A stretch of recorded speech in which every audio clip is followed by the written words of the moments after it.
Finally আজকে আমরা কাসুন্দি দিয়ে কাঁচা আম বানিয়ে খাবো, কাঁচা আম মাখা খাবো, সবাই মিলে এই গরমের ভেতরে আম মাখা খাবো। তো চলুন শুরু করুন। তো প্রথমত আমগুলো কিন্তু সুন্দর করে পরিষ্কার করে নিতে হবে, পানি দিয়ে পরিষ্কার করতে হবে, ঠিক আছে। পরিষ্কার করার পর আপনি এটাকে সুন্দরভাবে আমের খোসাগুলো কিন্তু আলাদা করে নেবেন। আলাদা করে নেওয়ার পর এগুলা কুচি কুচি করে কেটে নিতে হবে, ঠিক আছে। কেটে নেওয়ার পর এগুলা কিন্তু খুব সুন্দরভাবে কাসুন্দি দিয়ে বা লবণ মরিচ দিয়ে খুব সুন্দর করে এটা মাখালে অনেক সুন্দর লাগে, জাস্ট ওয়াও, ঠিক আছে। এই গরমের ভিতরে বিশেষ করে দুপুর টাইমে, ঠিক আছে, অনেক ভালো লাগবে, ভালো লাগার কথা। আশা করি আপনারা যারা খেয়েছেন বা যারা খাবেন তারাই কিন্তু বুঝতে পারবেন, ঠিক আছে। অনেক সুন্দর, অনেক ইন্টারেস্টিং, হ্যাঁ, খুব মজাদার হয়, খুব ভালো লাগে। দেখতেই পাচ্ছেন এই যে শুকনো মরিচ অলরেডি কিন্তু, হ্যাঁ, খুব সুন্দর মিক্স করা হচ্ছে, এরপর কাসুন্দি দেওয়া হচ্ছে। বিশেষ করে আজকের ভিডিওটা কিন্তু অনেক ইন্টারেস্টিং হতে চলেছে।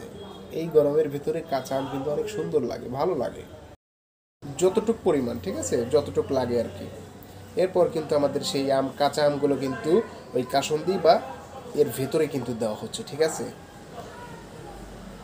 দেখতেই পাচ্ছি খুব সুন্দর।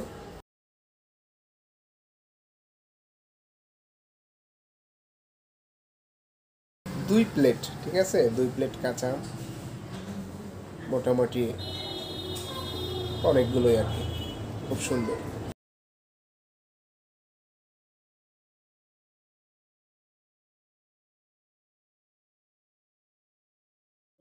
খুব সুন্দর করে মিক্সড করে নেওয়া হচ্ছে একদম।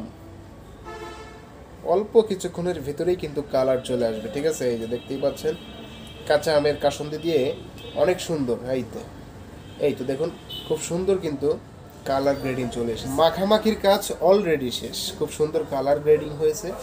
হ্যাঁ, এবার খাওয়ার পালা। অলরেডি কিন্তু আমরা সবাই মিলে এক স্থানে, সবাই মিলে অনেক মজা করে এই তীব্র গরমের ভিতরে কিন্তু খাচ্ছি, অনেক ভালো লেগেছে। হ্যাঁ, আজকে এতটুকু থাকবে, আগামী নেক্সটে একটা নতুন ভিডিও নিয়ে আসবো। সবাই সুস্থ